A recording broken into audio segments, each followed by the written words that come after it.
Brain Builders Development Initiative, a youth-led organization under YVote Naija project, has initiated a Civic Tech Hackathon to identify civic tech solutions in order to enhance citizen participation in the electoral process in Nigeria.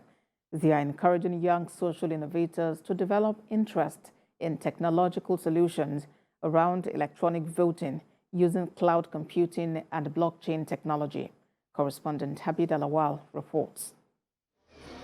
Recent elections have increasingly revealed the need to explore more civic technological solutions to address Nigeria's electoral challenges, especially around voter apathy and voter merchandising.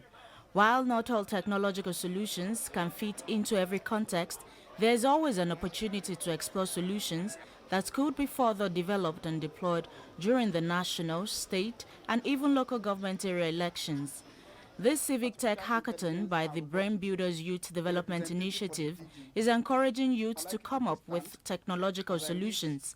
It aims to bring together young social innovators to develop ideas, build skills, and connect with others, working towards a shared goal of strengthening the electoral process and civic participation in governance in Nigeria. Consistent efforts to share our vision and call on the government and INEC to exploit technology in ensuring participatory democracy. As an individual, I've written and published articles in the Daily with a similar intent.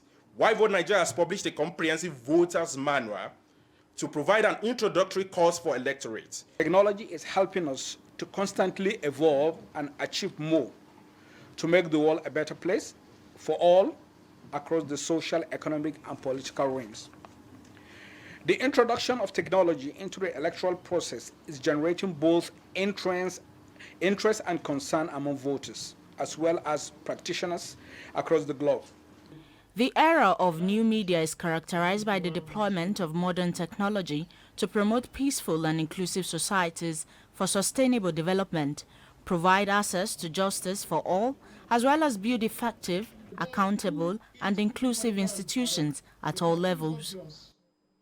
You have people who have websites that you can visit.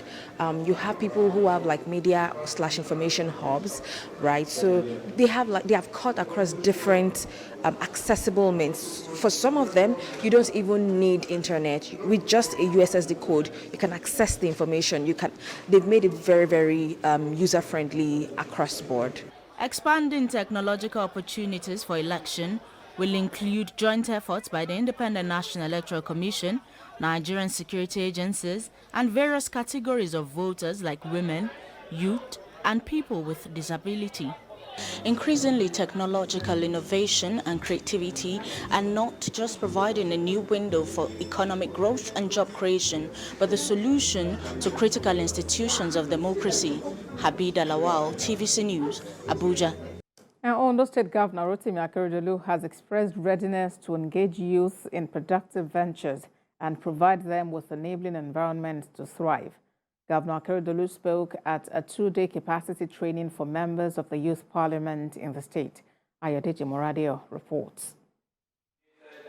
This capacity training became necessary for members of the Youth Parliament to have opportunity to discuss issues affecting young people in Nigeria.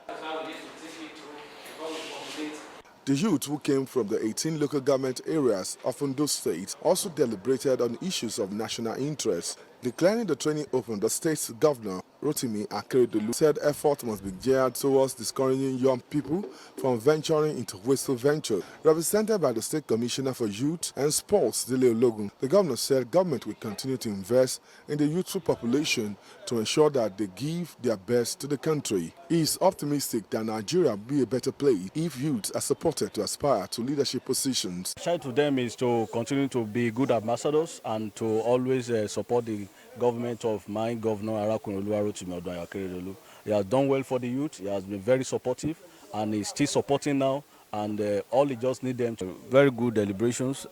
It's worth it, and the topic is quite good. Essence of legislation and democracy.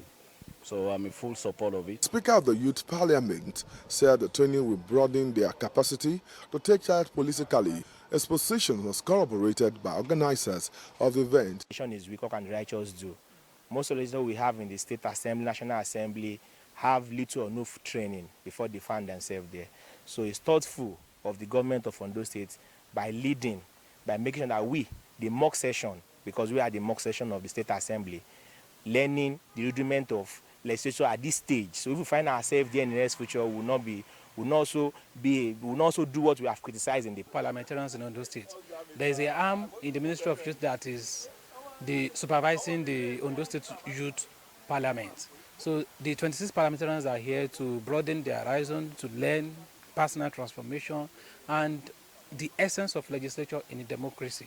So we've put this together for them for 2 days and to ensure that they have that opportunity to brainstorm. Other speakers believe that this kind of training should be a routine for youth across Nigeria. Ayode Jimora, the TVC News, Akure.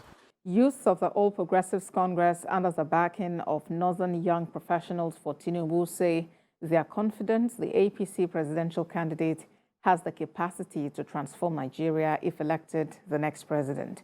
They made this assertion while opening the organization's North Central Office in Minna, the Niger State capital. Chanemi Bameyi reports.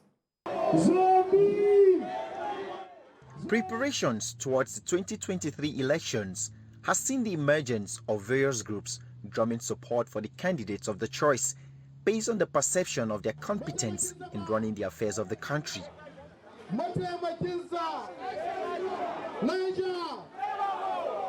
The Northern Young Professionals for Tinubu is speaking to targeted youths at the opening of its North Central office in Minna. The leader of the group said many professionals do not want to dabble into politics, but with backing from the NYPT, they might be persuaded to change their minds. He stresses that having professionals and technocrats at all levels of government is the only way to ensure a working system, both in the public and private sector. Coming on board into politics because a lot of professionals feel they are not politicians, they don't even vote. So we want to make sure professionals get involved because we want quality leaders that have the capacity to turn things around. If we don't bring in professionals into politics, we'll continue to have people that might not do well. The group also believes that the Muslim ticket by the APC is an indication that Nigeria needs to go beyond religion and ethnicity to choose leadership based on competence and integrity. They insist the choice of Tinubu and Shetima is not intended in any way to disrespect those that practice the Christian faith. If you look at the team, it's just the opponents that are jittery, but we have a formidable team in Bola Tinubu and Kashim Shetima. Though they are both Muslims, we have respect for our Christian brothers and sisters. The Northern Youth Professionals for Tinubu are contributing to the efforts of the APC national leader because he has the capacity to deliver on the promised reformative programs for the people. Chanemi Bameyi, TVC News, Minna.